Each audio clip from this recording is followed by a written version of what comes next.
The red-winged blackbird is another example of a sexually dimorphic species. The male red-winged blackbird is all black, and then he's got little red coloration on his wings, red and yellow. The female looks completely different. The female is brown with black specks, and if you saw the two together, you wouldn't have any reason to think that they were the same species, but they are.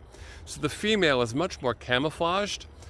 She is built to hide from predators while she sits on her nest and cares for young. The male is built for attracting attention. All right, I almost gave up on these tree swallows, but as you can see, I think there's one perched on the nest box stake right now. Let me just sneak a peek.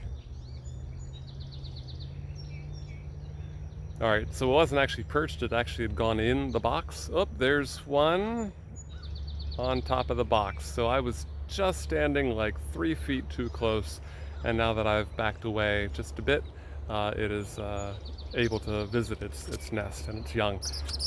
I don't know if you noticed this, but apparently I have not backed away too much, and so the poor tree swallows are quite upset. So I'm going to start taking a walk here and get out of the way of these poor tree swallows before they attack my head and tear out more hair from my head than I already have lost.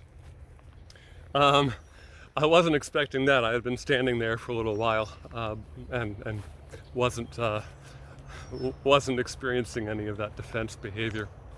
Okay, so the tree swallows, sexually dimorphic, not extremely so, and so this actually tells me some things about the behavior, the sexual behavior of these birds.